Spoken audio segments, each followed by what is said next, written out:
Hello, great to see all of you. Welcome, come in.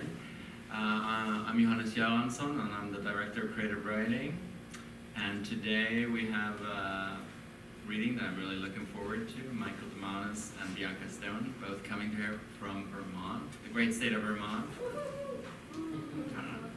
It seems pretty great. I'm not an expert, but it seems great. They're two pretty different poets, but I think they have some things in common, and I think dedication to poetry and to taking poetry all the way, as Blaise Centor-Ars put it in the Prose of the Trans-Siberian.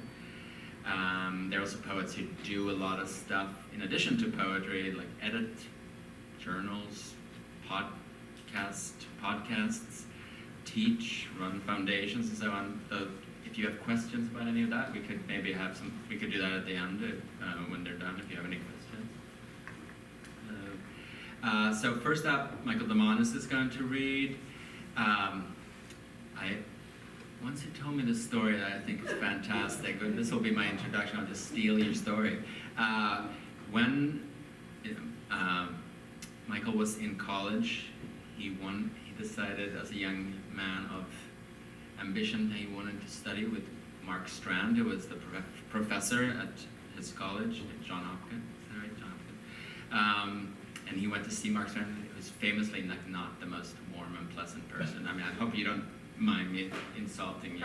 It's not meant as an insult. It's just setting the stage. And Mark Strand said, "Okay, I'll do your independent study. Come back when you come back, I want you to have bought all of John Ashbery's books."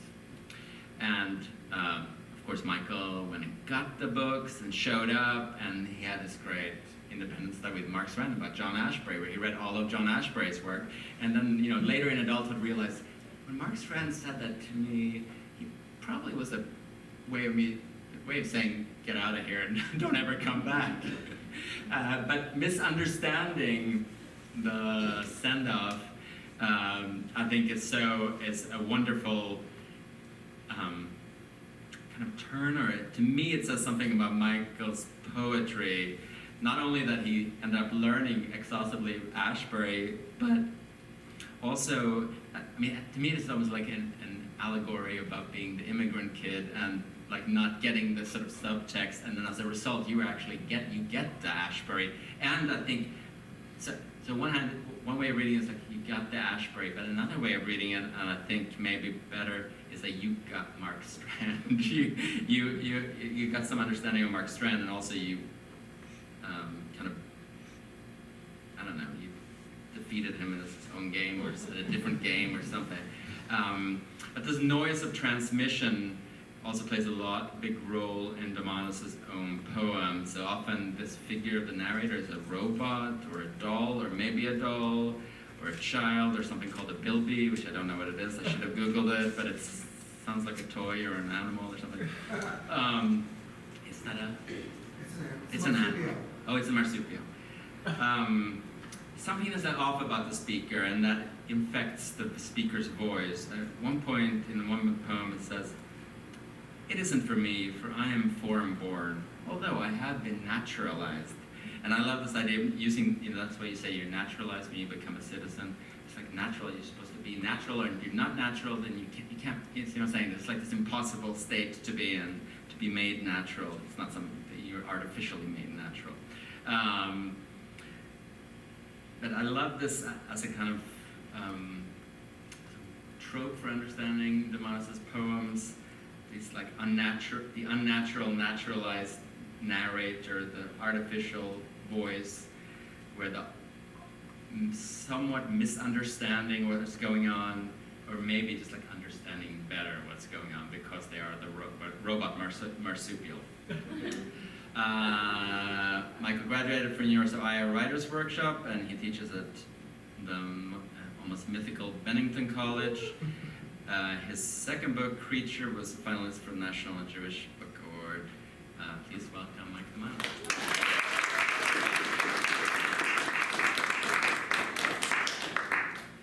Thank you so much, Johannes. I really appreciate that introduction. And I just want to say I'm so grateful to be here. I hold this program in really high esteem.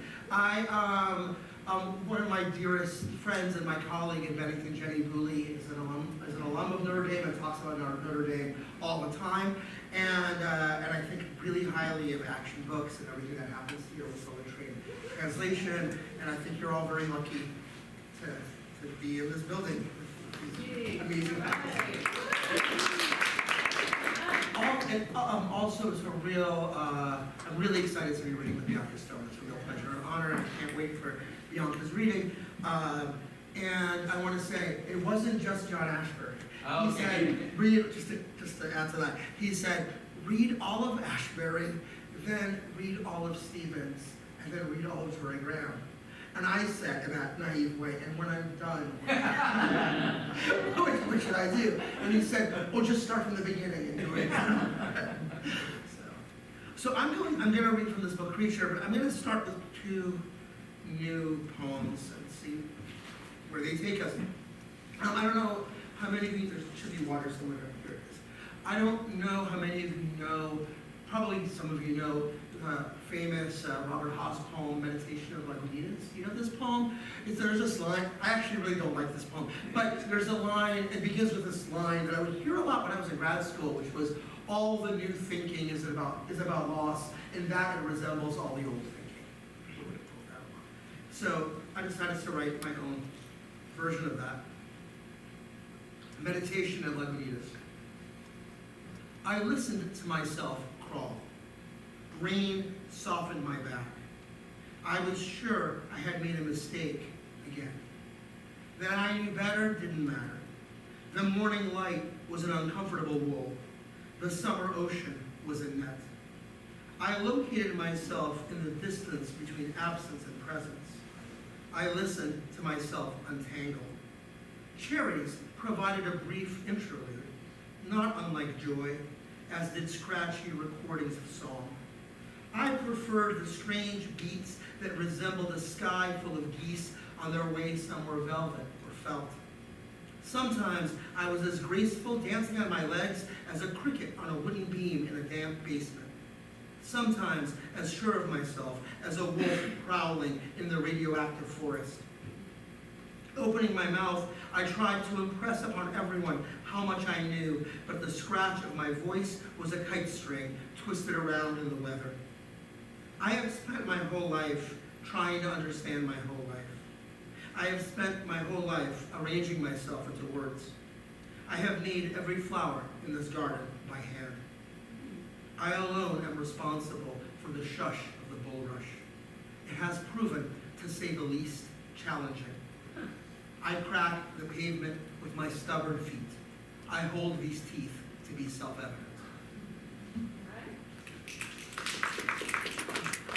So, about a year ago, I got to go to Denmark for a week. And I was specifically going because I was reading Seamus Heaney and I wanted to see the Bog people in Denmark. You know, they're people who thousands of years ago, up to a couple thousand years ago, were died and were deposited into a peat bog where they were really well preserved.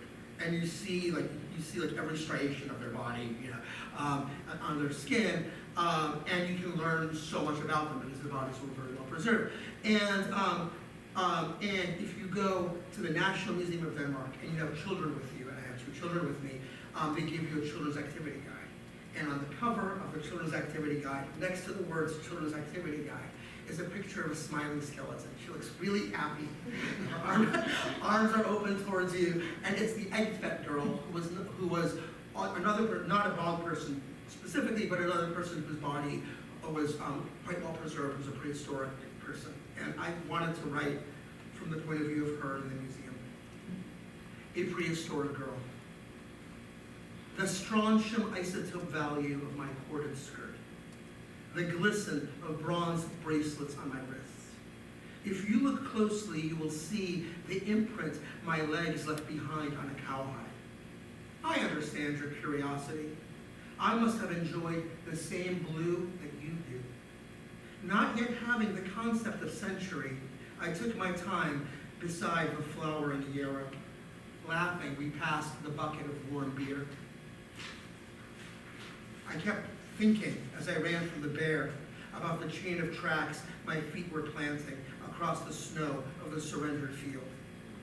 Questions about my existence get urgent. I don't necessarily have any reasons. There was a tenderness of syllables my father nightly whispered into my sea of hair as I lay down that flared radiant across the sky in my brain. But I no longer possess the means to tell you their sound or the actual name of the strange girl I knew myself to be, the way it curled slyly out of my tongue. Alive, I kept poking around with a stick in the silver moss, imagining another world to pass into, expecting a golden portal of light to emerge between stones. Once you leave the museum, I'll hide in your blood. Perhaps you'll hear the rising tide of my voice in your head as you cross the wet meadow. Much of the bark wrappings have been destroyed. One elkskin foot wrap. So, this book, Creature, is very interested in just this idea of what it means to recognize that you are one, right? A creature surrounded by other creatures, and what the notion of sharing a world with other creatures who are also having that recognition is. A very brief thing to tell you about this first poem in the book that I'm going to start with. Years ago, I was living in Cleveland, Ohio, and I was very miserable in Cleveland, lonely, and I was single, and I went on a date with a puppeteer. And the only thing I knew about the person I went on a date with is that she made puppets. And so a couple of, 5 minutes into the date, which was not going well, I said, "So, what are your puppets like?" She said, "They're fully posable leather and clay creatures. One of them is an elephant wearing a fez." Natural history. I'm fully posable, a leather and clay creature with the capacity to waltz and do the twist. My jaws unclench themselves. My eyes swing open. The world is young, and I still have some years, so I take out a patent on slow-moving fog.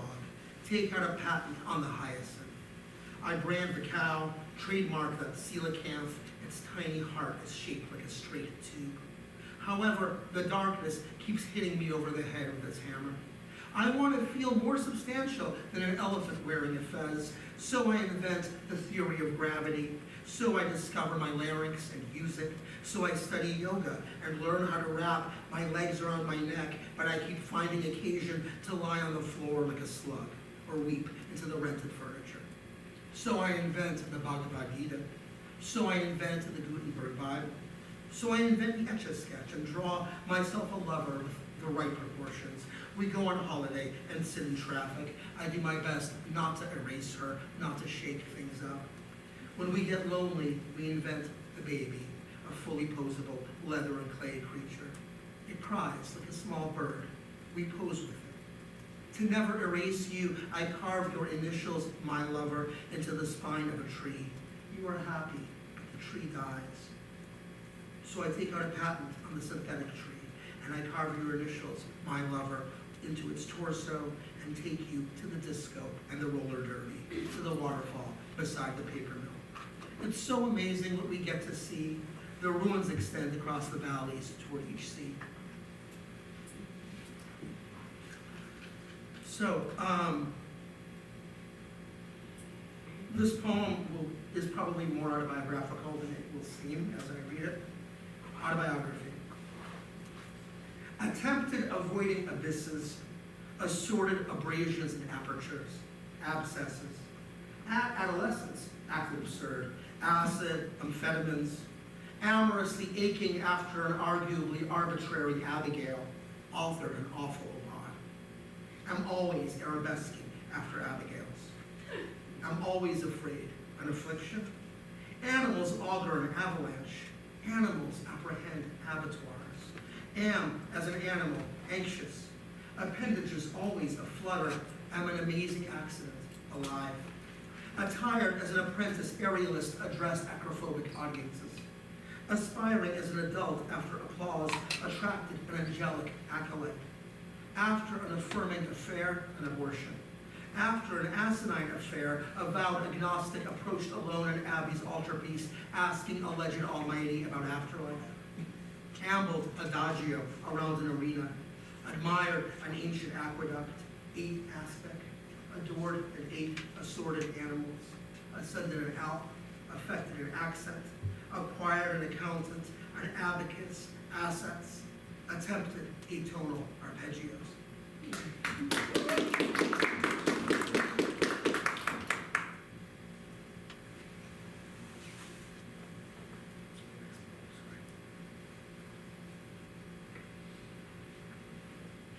As Johannes alluded to in his introduction, I very much identify with being an immigrant. First and foremost, I think in my identity, I feel like I am somebody, I was born in the former Soviet Union, and I feel like I am somebody who was born in one place and is in a very different place. And on top of that, I come from a country that doesn't exist, right? Which is an interesting twist on that. And when we immigrated to the United States when I was 5 years old, after about a year, we ended up in Buffalo, New York. And Buffalo at the time was not a very happy place. It was a moment where like the Rust Belt was losing all of its industry, right? And so factory after factory was closing up and leaving the city. And I vividly remember, like in my second or third grade classes, fewer and fewer students being in the class as the year progressed, because their parents would pick up and move. And this was also the height of the Cold War and tension between Soviet Union and the United States. And it wasn't necessarily a fun moment to be like the Russian kid in the classroom. Flag Day. The flags flew in the wind and I saluted. We'd just moved out, my family, the lot of us, from one country into another. I failed to understand the consequence. The flags clapped like the wind. I spent each yellow bus ride attempting to count toward infinity. My fellow children told me I was weird and couldn't speak their language skillfully enough for freeze tag. I replied, "You're welcome," meaning please. Dear freckle-dotted, bowl-haired adversaries who chased me merrily in tartan vests around the shrubbery, chanting, "USSR, go home," in dissonant harmony. Where did you move, the lot of you?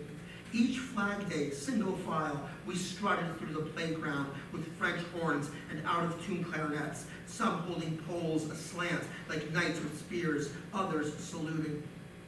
Nostalgia is a pathological sickness. Photographed, I am as quiet as an apple approaching the mouth. In the pavilion of din, my skull stays a silence. The customs agent palmed the wedding ring my mother had neglected to declare, unfastened one gold Leo from a chain around her throat and called it contraband. My mother clasped the thin residual chain, transporting it over meridians in her breast pocket. Flags danced drunkenly across the darkening field, unspooled their languid torsos listlessly into the limpid sky of possibility. I spent every quarter I palmed for my mother on yellow eggs in the store's prize machine. One had a plastic ring inside. I handed it to my impassive mother as she steered a cart overloaded with staples, detergent, Snapple. One heavy flag, unflappable, ginormous, bore down its shadow over her, then me, a consequence, a language, an infinity.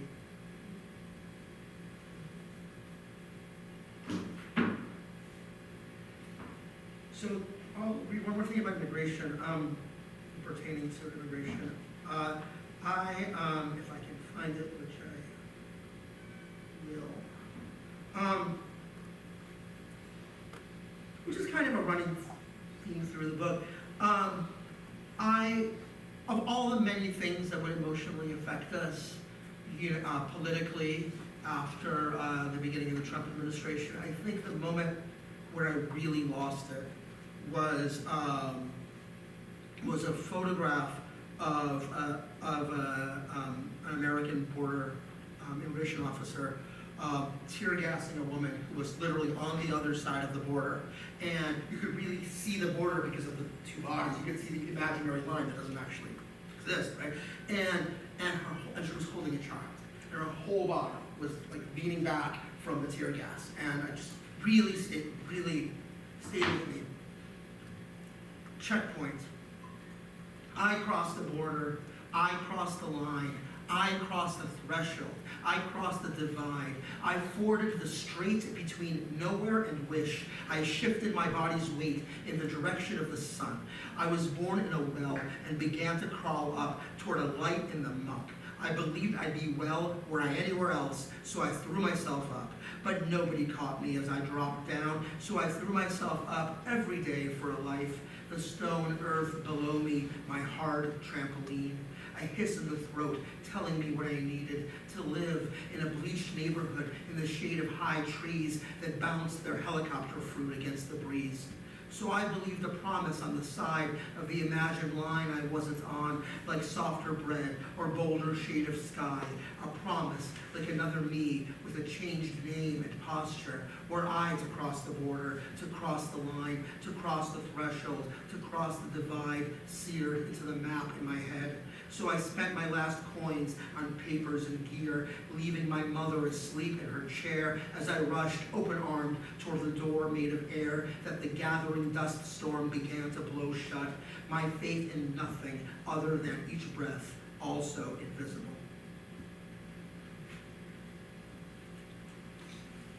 And if that immigrant made it across the border, maybe they wound up in Nebraska, as I did in adulthood for 2 years, in Nebraska. I could play the accordion, so I was selected for the amateur propaganda team. It was very cold. I had to stop up the hole in my shoe. I used the lid of a tin can. As far as I can tell, there's nothing trustworthy about my experience of reality. I stand on one leg, I stand on the other. I rotate my arms clockwise and call this exercise. In the home movie, I recognize my coat. Taking my turn with the mechanical bull at Uncle Ron's Wild West Saloon, I hold on for as long as a minute. So little happens on a given day, which is why I play the accordion until I am riddled with someone's applause, which is why I drive to Arthur County to see the hay bale church and the world's smallest courthouse. If I was a blue jay or some kind of robin, I would fly figure eights over the cottonwoods. Despite the wind, I would not curse the wind. The future is a rumor like the past. The new anxiety supplants the old anxiety. The continent I stand my ground on drifts, which is why I have asked you to marry me. I am solid gold, I say, and I am capable of loving you until the final asteroid hides Omaha under an ocean of ash, but you're unavailable. They were on their way to the ocean when they made their minds up to stay here. The grass was so tall they picked wildflowers without stepping down from their horses. We are all so lucky. It is terrifying. It is a blue sky day for all the freezingness. I blink into the chasm of sunlight endlessly. I forget my life, but then I remember my life.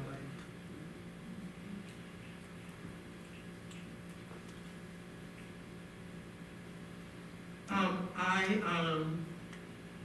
have 2 children, as I mentioned, and the older one is now, it's very sweet, 10-year-old, just turned 10 last week. And he was always sweet, but I would say that as a baby, he was a very violent baby. And I would hold this child like in my arms, and I would notice that he had 2 fingers out, and he would go straight for my eyes. Or like I would like nuzzle him against like my shoulder, and he just got teeth, and he was like putting them on my neck, and like this kept happening to my wife as well. And this like kept happening. I was quite fascinated by it. The empire of light. The baby pulls my wrist into his mouth. The baby wants to eat my face. So does the dog, the one that I don't have, who lazes at the razor edge of vision, whose curved shadow when I'm still flat on my back, opening up like a gift of the new morning clouds over me. The sister asks me to apologize for 1985 to 93. I screen all calls from the persistent bank. The baker calls. The baker wants her pie back. Even the fan, worrying the air from its perch on the ceiling, sucks breath from my lung. The future wants its diaper changed. I stroll it past the drooping wisteria to the Family Dollar, where I contemplate our next move. In the suburban zoo, we gawk at cages. We are surrounded by musical notes of bright weather. The panda turns its back on us like an unhappy god. I take the baby home. He'll live forever, I'm almost sure. He laughs like fire laughs, inexorable heat, blue flame unraveling. I have barely begun the day, I think towards evening. The baby presses in my collarbone. You know what makes us happy? The whole world. We're swaying to a prelude by Ravel. We're waving goodbye to the empire of light. Our destiny is red, purple, and black. I'm going to close with 2 poems, one from the book and then a new poem. Done. Greater Bilby. So when I was in 3rd grade, this is really in response to Johannes' introduction. I don't know if you had this experience in 3rd grade or an adjacent grade, but I remember everyone was given a marsupial, the name of a marsupial, and we had to research that marsupial and become an expert for several weeks on that marsupial. And because there are 20 people in the class, and mine was the wombat, right? And there's 20 people in the class, and they're all giving you a presentation on a marsupial, you think you know all the creatures of Australia. And I noticed, over the years, if I heard of a new one, I would get really excited. And the latest acquisition was Greater Bilby. Greater Bilby. This article only concerns itself with greater bilbies, the extant species of bilby. For the extinct species of bilby, see lesser bilby. How many people have seen a bilby or know what a bilby is? Unlike other bandicoots, I make an excellent burrower. This blue-gray fur with patches of tan feels soft, like a receding childhood in the dimming thought of a lonely traveler. My sense of smell is better than yours as I hurtle along the barrens like a tiny rocking horse. My fluted, hairless ears are the slenderest oyster shells. I, like you, harbor unrequited romantic feelings for God, prefer the comfort of a nightfall to the hot glare of anything. Perhaps we must develop a new appreciation. Fewer greater bilbies than pygmy elephants soak up the fraying, fragrant atmosphere than Ganges river dolphins. Once, bilbies skittered through Adelaide gleefully. Pin the whatever on the whatever. The pages of this encyclopedia I clamber through wear thin. Soon I may see in the dust my little cousin again.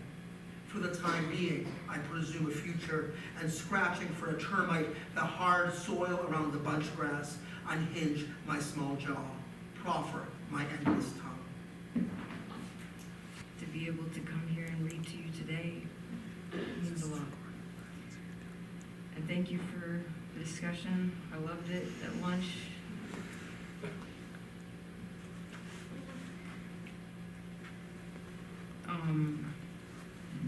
So I'm going to start with a poem called What's Poetry Like?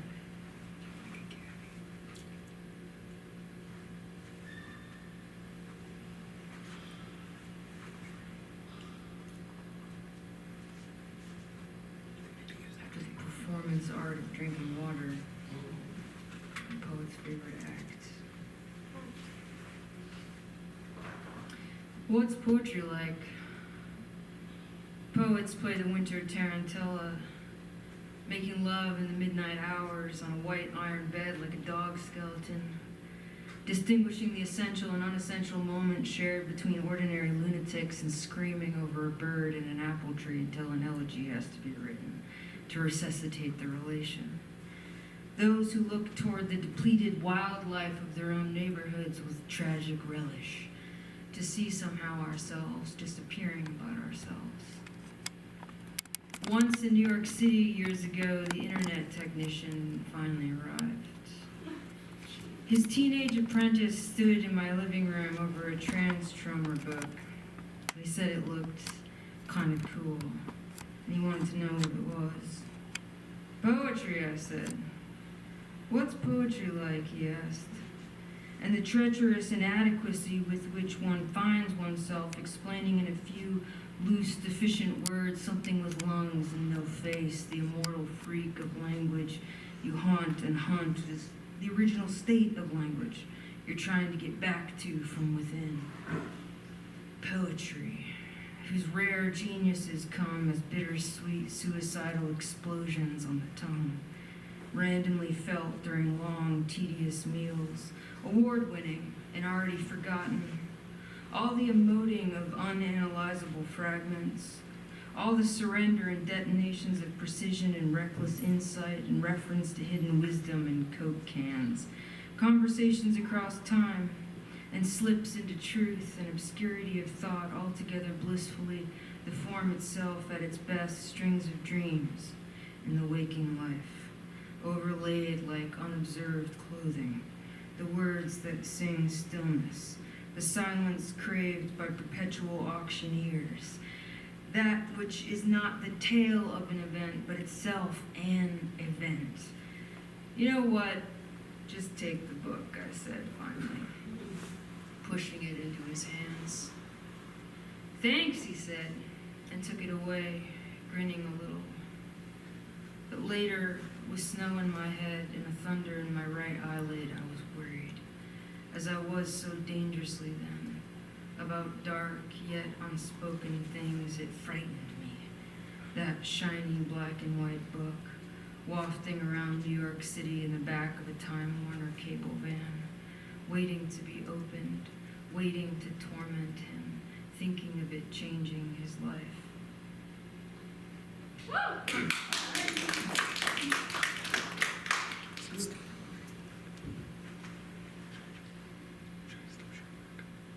There's nothing like reading with a vacuum cleaner going.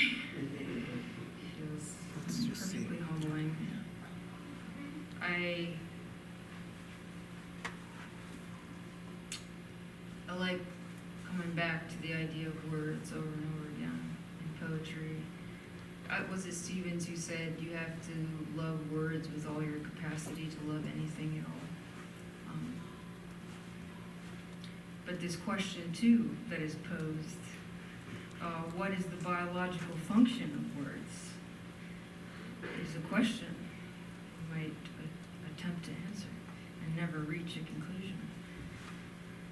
Why are they a river with no beginning nor end, nor mother who turns out to be just another human, just another condemned passenger at the water's edge, and her soft brown antlers the shadow of a thought? Words are not dancing, which is said to be indicative of feeling happy and free and playful, and I can't really argue with that, except I recall Betty Boop had to dance when they shot bullets at her feet. What bastards we are. Not being able to stand saying what you know, you must be actively ignorant, polished to a shimmering tumor, pressed into memory, a labia of sorrow, sorrow's legend, while a little frog dances only when no one is watching. Now go ahead. Come and tell me I made everything up. Well, maybe I have. But even that means something. I always want to say profound things to you. A dirty thought like a cry at dawn. Horses in the Queen Anne's lace trample the sward and part the grass as summer moves on under a moon whose light is not even her own. And words. Words leading up to something incredible, lonely, and honest, flowing between the embankments toward a colossal event. Words fail me. I hate words. And phrases like, he lost the battle against depression. And yet they come. My God, they come to us like sunlight, reflecting off volcanoes on the moon. They come to us like rage and love and disencumbered. They avail.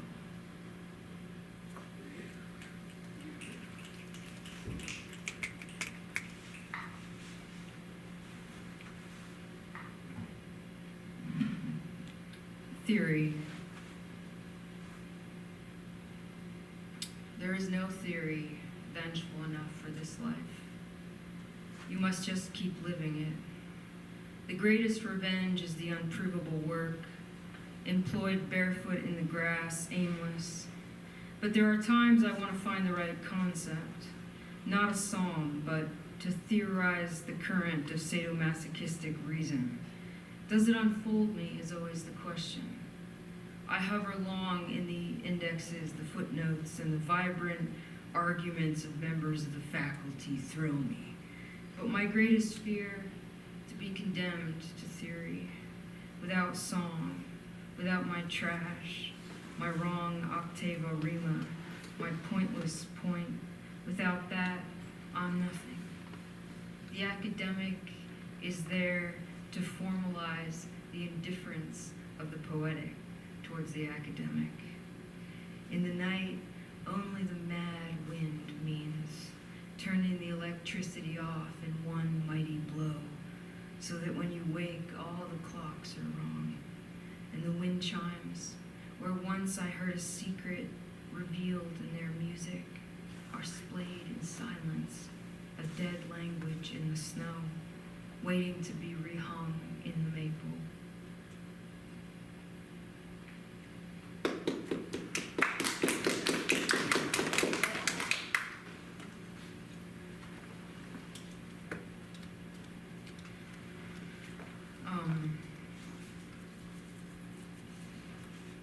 I see there's so much about memory in this new book. I find it a curious thing. So we were talking some about the psychotherapy, the natural progression in this slew of poems. Psychotherapy. The fantasies are tangled up with the old objective suffering. I'm tired. Just let me sleep. You can't reverse engineer it all, just keep living. The anger wears you until you're blown away by the slightest breeze. I've worked so hard, self. Now let me sleep. The archetypal defenses with the hidden idea my body is leathered with them. I've been rooting like a truffle pig in the black soil, and the scent on the wind is delicious and rare. Now let me go, Rapunzel. You who can barely lift your 20-foot braids, but there she goes again, letting her hair down for the witch to crawl back up, to kiss the girl on the lips, to make dark red marks across her sealed mouth. When will it end? There's not much to be done.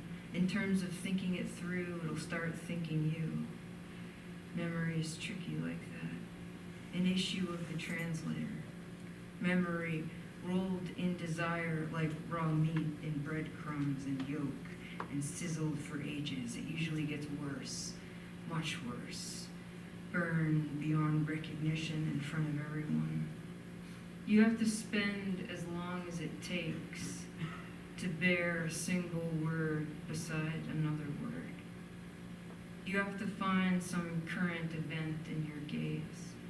You have to look up at the eternal stranger there in an intimacy you'll never see the top of or the bottom of, just the navel of the dream. And he'll approach and stand at a distance, and you have to love, and you have to make him cry at least once, your little drama flayed on the cross in front of him, and you have to play it out, and then spend hours alone in its aftermath, looking out the window, watching the sky change in a single day, watching the hawks circling in it, so high up they're like barrettes, like their matter caught in blowing gray hair of the inaudible, the unseen, the barely restrained other world.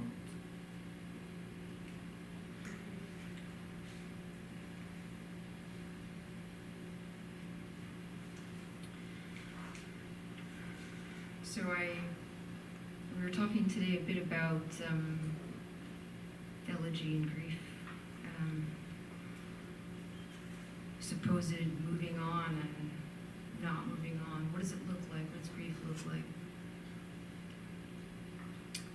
Maybe beyond grief at this point in this very new poem I'm about to read you. I consider now a bigger grief for the planet, for the human mind, thinking a lot about the inner stones. And there was this idea throughout all the different kinds of poetry people write now and throughout time and all its different manifestations, that there's one theory, that there's one thread that is constant through it all, and that is what becomes of the beloved after they go. So this poem is called Thoughts at the Grave. I am considering a stone, laborer and collaborator in the construction of the universe, just as the man asleep on the couch is, and the dog at the door. At a grave, the past is a hidden performance. It consumes the present with its earthen silence. Your grave, where we didn't even make a headstone, but had a man with a tractor haul a big boulder over and place it exactly where your body was, like a kind of unmovable hatchway. Now who's down there in the box of discarded limbs, like a gift, some artfully yellowed dentures falling back into the gritty skull, and all your color drained as a Grecian statue, as a seashell far from the sea. I sit and speak, light dappling the plot surrounded by ground ivy and bowed ferns, and then I walk to the river. Some stones are better left uncarved, I think, uneaten by tools. Even Rodin must have sensed it, how when a face emerged out of nothing in his obsessive work, that something hidden was lost in the stone once it was carved into something. How when a face looks out, staring from a pedestal, it's stuck seeing. How Rodin's final act was a barely half-finished bust of an impatient pope, and how he threw his apron down in a rage at the suggestions of using photographs, and limped down the pontifical steps with tears in his eyes, and died soon after. All that intense staring he did at the Gothic cathedrals of France, bombed into rubble, back into mute stone. All the staring that worked its way into what seemed so much like a woman's thigh and a vein on a furrowed brow. But even wind and water carve stone into howling. I see it at the river I've watched my whole life.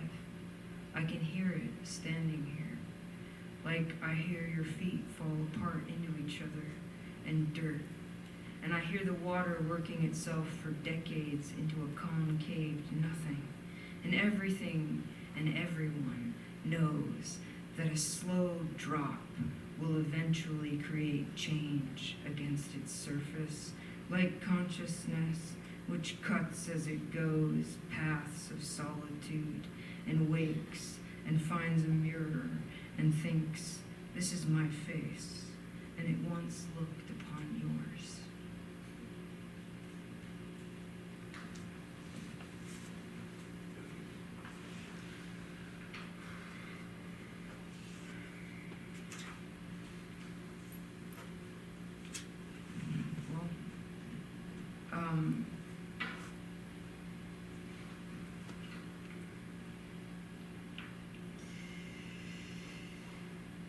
Yeah.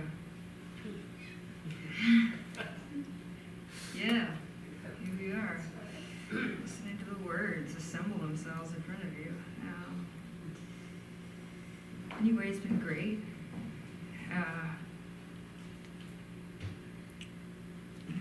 Being here. I'm just going to end with this poem called Old Bio in Snow.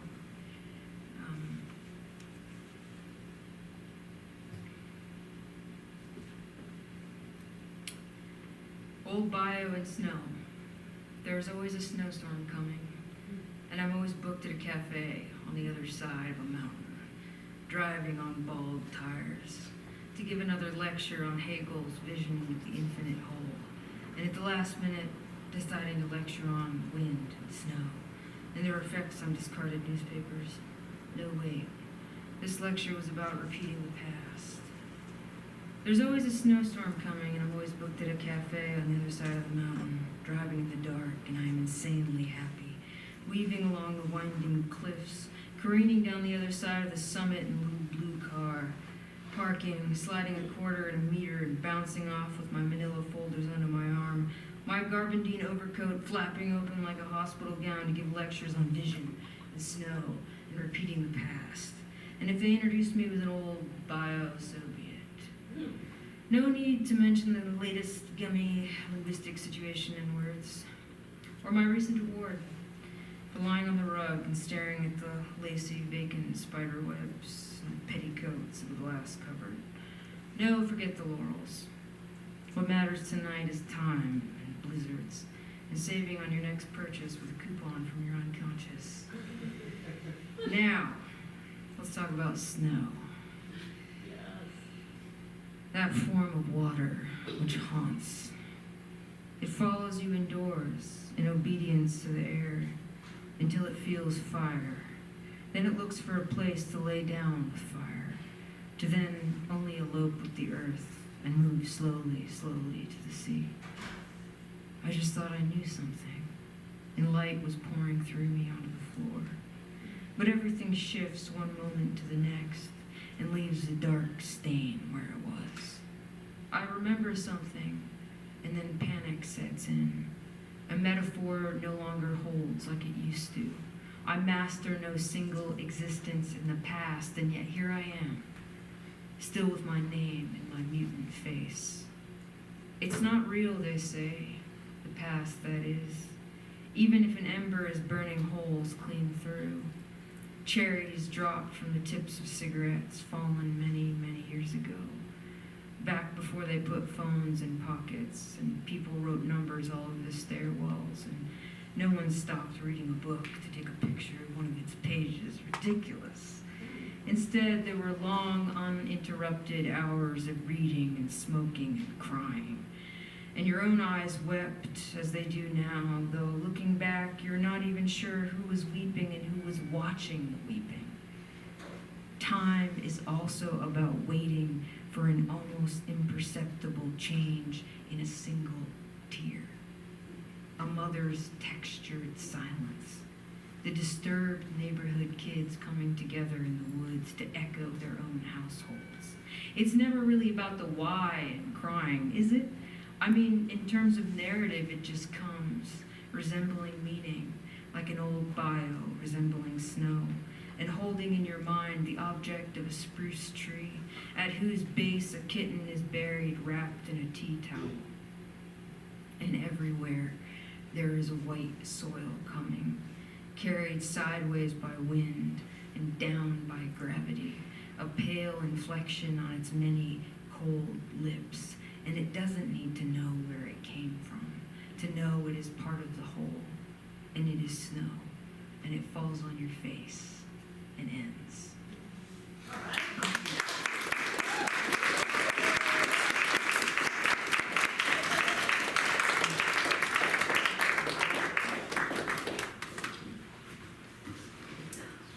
Thank you. Let's give another applause. If anybody has questions, I think the poets expressed an willingness to entertain any questions you have for them. Yes? My friend Melissa. So friend, I was wondering if you could shed any light on humor in your work, and both what it might have to do, like, does it feel like a kind of humor that, you learned at Mark Strand's knee from your or does it feel a bit different? Because to me, like, it's like there's this, punchline or setup, or punchline without the setup, this kind of like call and response, almost like, I don't know, like ritual element, last time's too serious, but there's some kind of call and response to the humor in your work. I'm always waiting for the next line, or the answering line, or the revision of the line as the humor builds up. I'm just wondering about what you think about humor in your work, and is that a tone or composition or all that? a really good question. I mean, I think it has a lot to do with enjambment and how I think about a line ending. And I feel like you go to the end of a line and you're at crossroads, and you have to find a new path, and you have to go to this new place. And it really feels often like an opportunity to undercut what you just said, which I think is my sensibility also. Like, I don't trust myself, right? So if I say something really grandiose, I think, on the other hand, right, where I think like, yes, but, right, but that's bullshit, right? Or vice versa, if I say something very banal, I try to find something entertaining about it or to flip it on its side. I think it has to do, I don't always write in couplets, but I think there's a default for me of putting two lines together and then a break, two lines and then a break, because I think of it like at some point, I don't know, at some point someone was talking about stanza patterns to me when I was in school as like dance forms, and I remember them saying a couplet is a tango and like a tercet is a waltz, and I thought, well, the thing about a tango is you have to like dip someone before you stride across the floor, right, and then like something happens and you dip and you're very confident you stride back, and it's actually really funny. Right? And so I would think about that end of the line as that opportunity to subvert expectation or to move into this new place, but literally like striding across and like walking back towards you. I don't know if that makes sense. I mean, I tend to also, I think I'm very interested in questions of scale. You know, like I feel like if something very large is happening, I want something small to be happening near it. And I think that's always inherently funny, like, you know, the tiny person or the big person. Right, other questions for either of the poets?